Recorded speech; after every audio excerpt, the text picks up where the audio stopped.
Pendidikan merupakan salah satu kebutuhan manusia untuk bisa berproses dan berinteraksi di dunia luar dengan semua masyarakat sekitarnya. Pendidikan juga menjadi salah satu bekal terpenting di masa depan. Pendidikan itu sudah kita kenal sejak zaman sebelum negara Indonesia merdeka hingga saat ini. Pendidikan adalah proses pembelajaran tentang akhlak, ilmu pengetahuan, dan keterampilan untuk melakukan pengajaran, pengamatan, pelatihan, ataupun penelitian. Pendidikan saat ini secara umum mungkin sudah dilakukan hampir di seluruh wilayah Indonesia. Pendidikan ini biasa kita kenal dengan istilah sekolah, yaitu salah satu pendidikan formal yang ada di Indonesia. Sistem pendidikan yang dilakukan pun hampir keseluruhan menggunakan teknologi canggih seperti komputer, laptop, LCD, proyektor, handphone, wifi, dan sebagainya. Berbeda dengan pendidikan pada zaman-zaman sebelum merdeka, mulai dari pendidikan pada masa penjajahan Portugis, Belanda, Jepang.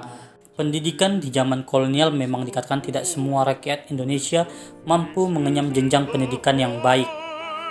Hanya rakyat Indonesia tertentu saja yang mampu mengenyam jenjang pendidikan seperti keturunan bangsawan. Pada masa Portugis, Indonesia mengalami perkembangan dari aspek ekonomi dalam bidang perdagangan pada abad ke-16.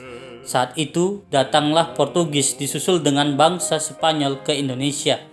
Pada tahun 1536, telah berdiri sebuah seminari di Ternate yang menjadi sekolah agama anak-anak orang terkemuka. Pelajaran yang diberikan di sekolah Nasrani ini adalah beberapa di antaranya pelajaran agama, membaca, menulis, dan berhitung. Pendidikan pada masa Belanda. Sekolah pertama didirikan di Ambon pada tahun 1607. Pada tahun 1854, beberapa bupati menginisiasi pendirian sekolah kabupaten yang hanya mendidik calon pegawai, dan pada tahun yang sama lahir pula sekolah Bumi Putra. Itu pun hanya mempunyai 3 kelas.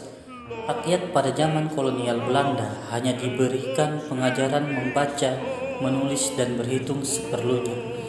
Orang-orang pribumi pun diberikan kelonggaran mengenyam pendidikan, tetapi terikat pada satu tujuan, yang nantinya orang-orang pribumi tersebut akan menjadi pembantu usaha dagang kolonial Belanda. Orang-orang pribumi tidak bebas memilih dan mereka tidak berhak menentukan pekerjaan yang mereka inginkan selepas mereka memperoleh pendidikan. Pada tahun 1920, lahirlah cita-cita baru untuk perubahan radikal dalam pendidikan dan pengajaran.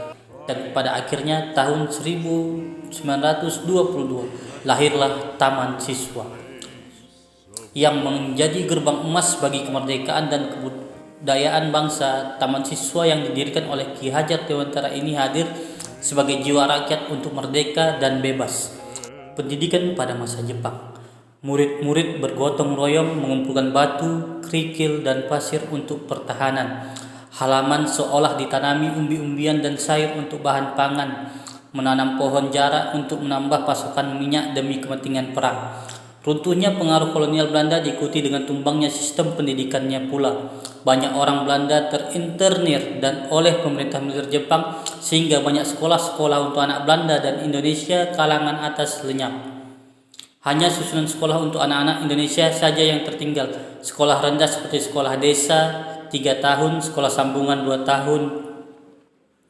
Pendidikan sekolah rakyat Kokomin Gakko 6 tahun, sekolah menengah Chugakko laki-laki dan Jugakko perempuan 3 tahun yang ada di Indonesia sejak masa Jepang, dan masih banyak lagi sekolah kejuruan, yaitu sekolah untuk mempersiapkan tenaga pendidik dalam jumlah yang besar demi memompa dan mempropagandakan semangat Jepang kepada anak didik.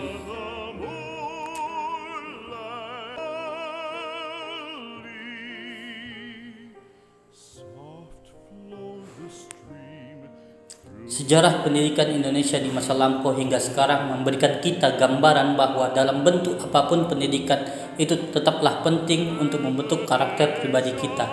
Walaupun sistem penerapannya berbeda-beda, tetapi pendidikan memiliki kesamaan tujuan, mulai dari pendidikan keagamaan, pendidikan karena penjajah, hingga pendidikan pasca kemerdekaan. Setiap masa wajib mengalami perubahan sesuai dengan kebutuhan bangsa di masa itu dan mampu menjawab tantangan di masa mendatang.